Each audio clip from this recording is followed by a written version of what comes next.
దగ్గరలోనే ఉన్నాను అని చెప్పి కావ్య అంటుంది.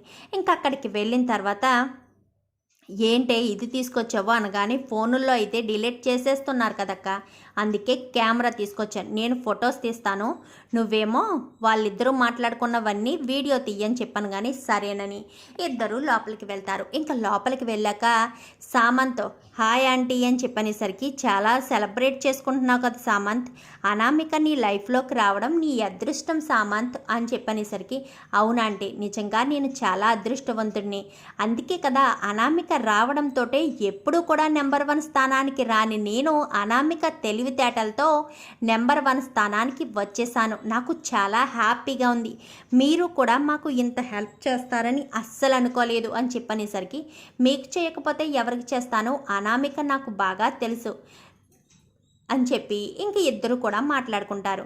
భలే ఇరికించావు కావ్యని అని చెప్పనేసరికి ఇరికించకపోతే ఏం చేయమంటారా ఆంటీ, నన్ను ఆ ఇంట్లో వండనిచ్చిందా, ప్రతి క్షణం కళ్యాణ్కి నాకు గొడవలు పెడుతూనే ఉంది, అప్పును కూడా వదిలిపెట్టను, కావ్యను కూడా ఎవరిని వదిలిపెట్టను, కావ్య అక్కడ కూడా ఉండకుండా ఇంకా రోడ్డు మీదకి వచ్చేసేటట్టు చేస్తాను అనగానే మనిద్దరం కలిసే ఇదంతా చేసేమన్న విషయం ఎట్టి పరిస్థితుల్లోనూ రాకూడదు అని చెప్పాను. కానీ అవునాంటీ నిజంగానే అలా బయటకు వస్తే మాత్రం ఖచ్చితంగా చాలా ప్రాబ్లం అవుతుంది, నేనే నీకు అక్కడ విషయాలన్నీ కూడా చెప్తున్నానన్న విషయం తెలిస్తే నన్ను ఇంట్లో వాళ్ళు చంపేస్తారు, అసలే మా వదిన విషయంలో ఏం జరిగిందా అని అనుమానంతో ఉన్నారు అని చెప్పనేసరికి మీ వదిన విషయంలో ఏం జరిగిందా ఆంటీ అని చెప్పాను. కానీ మా వదిన విషయంలోనే కదా నేను మొత్తం చేసే కావ్యాన్ని ఇంట్లోంచి బయటికి పంపించేశాను, మా వదిన వేసుకునే బీపీ టాబ్లెట్స్ కాస్త మార్చేసి మా వదినకి హై బీపీ వచ్చేటట్టుగా ప్లాన్ చేసి అదే సమయానికి కావ్య అక్కడ లేకుండా చేసి మొత్తం అంతా ప్లాన్ చేసి రాజుని రెచ్చగొట్టి మరీ కావ్యని ఇంట్లోంచి బయటికి పంపించేశాను అని చెప్పనేసరికి ఒక్కసారిగా కావ్య ఇటు స్వప్న ఇద్దరు కూడా షాక్ అవుతారు. అక్క వీడియో తీస్తున్నావు అనగానే తీస్తున్నాను అని చెప్పి ఇంకా సైగ చేస్తుంది.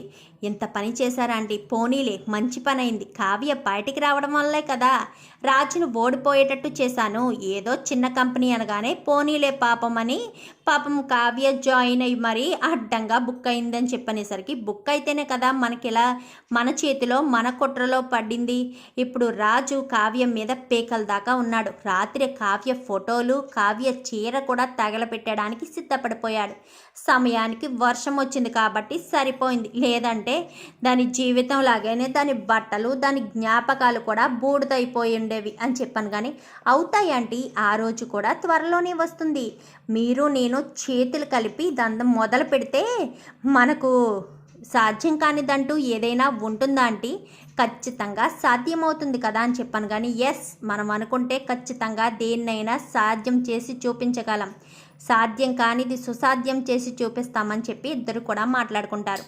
ఇంకా మాట్లాడుకున్న తర్వాత అదంతా కూడా రికార్డ్ చేస్తుంది స్వప్న అయితే. సరే అక్క పద అని చెప్పాను. కానీ ఇంకా నేరుగా ఇంకా ఇంటికి వచ్చేస్తారు. ఇంటికి రావడంతో అత్తయ్య అంటూ బయట నుంచే కావ్య పిలుస్తుంది. కావ్య ఇంటికి రావడంతో ఒక్కసారిగా అందరూ షాక్ అయిపోతారు. నిజంగానే కావ్య వచ్చేసింది, ఇంకా ఎలాంటి ఇబ్బంది లేదని చాలా షాక్తో కూడిన సంతోషంలో మునిగిపోతారు ఇంట్లో వాళ్ళంతా. రామ్మ కావ్య అని చెప్పనేసరికి వస్తానత్తయ్య, నేను తప్పు చేయలేదు అని నిరూపించుకున్న రోజునే కదా ఇంట్లో అడుగు పెడతానన్నాను, ఒక్కసారి మీ అబ్బాయికి సాక్ష్యాలు చూపించి నేను తప్పు చేయలేదు అని మీ అబ్బాయి నమ్మి నన్ను లోపలికి తీసుకువెళ్తే వస్తాను అని చెప్పనేసరికి ఏంటా సాక్ష్యాలు అనగానే అక్క తీసుకువెళ్ళి లోపల చూపించనగానే ఇంకా స్వప్న లోపలికి చూపిస్తుంది. కావ్య గడప బయటే నిలబడిపోతుంది. ఇంకా కావ్య మొత్తం సాక్ష్యాలన్నీ కూడా తీసుకొచ్చినవంతా కూడా టీవీలో ప్లే చేసేసరికి ఒక్కసారిగా ఇంట్లో వాళ్ళంతా షాక్ అవుతారు. రాజ్ అలా చూస్తూ ఉండిపోతాడు. ఏంటి మమ్మీ ఇదంతా అని చెప్పాను. కానీ నేను ముందు నుంచి చెప్తూనే ఉన్నాను కదా రాజ్, కావ్య ఎప్పుడు కూడా మనకు ద్రోహం చేసే మనిషి కాదు అని. మీ అత్త అనామిక కలిసి ఇంత ప్లాన్ చేశారు, అర్థమైందా?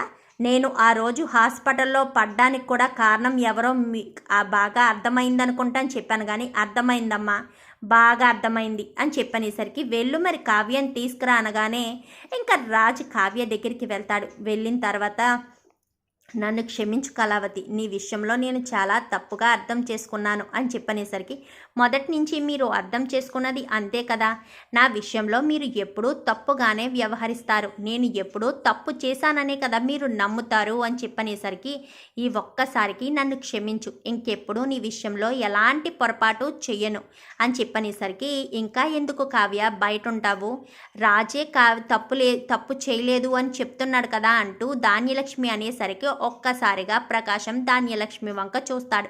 ఏంటి ధాన్యలక్ష్మి, నువ్వు కూడానా అని చెప్పాను. కానీ అవునండి, కావ్య తప్పు చేసిందనే అనుకున్నాను, కానీ ఇదంతా రుద్రాణి చేసిందని, అక్క ప్రాణాలు తీయడానికి కూడా రుద్రాణి వెనకాడలేదన్న విషయం తెలిసాక అస్సలు ఊరుకోబుద్ధి కావడం లేదు. రా కావ్య లోపలికి అని చెప్పాను. కానీ లోపలికి కావ్య వస్తుంది.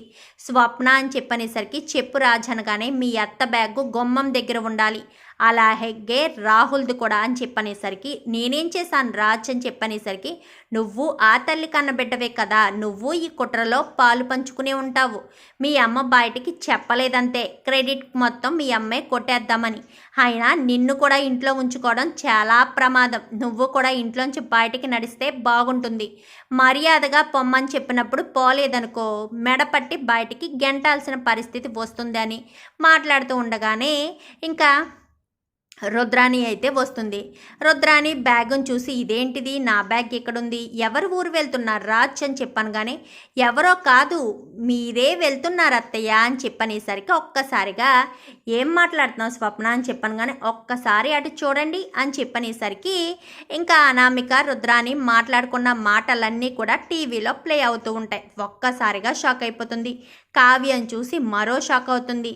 ఒక్క క్షణం కూడా నువ్వు ఉండడానికి వీల్లేదత్తా, ఇప్పుడే ఈ క్షణమే నా ఇంట్లోంచి బయటికి వెళ్ళిపో, ఇప్పుడు నిన్ను ఎవరు ఇక్కడ ఉండమని నిన్ను ప్రోత్సహించినా, నీకు సలహాలు ఇచ్చినా, ఒకవేళ నిన్ను వెనకేసుకొచ్చినా వాళ్ళు కూడా నీతో పాటు బయటికి వచ్చేస్తారు, ఇంట్లో వాళ్ళు ఎవరైనా తనను సపోర్ట్ చేస్తారా అనగానే, ఎవ్వరు సపోర్ట్ చేయరు రుద్రాణిని బయటకి గెంటేసే అంటూ ధాన్యలక్ష్మియే ముందు మాట్లాడేసరికి ఒక్కసారిగా షాక్ అయిపోతుంది రుద్రాణి అయితే.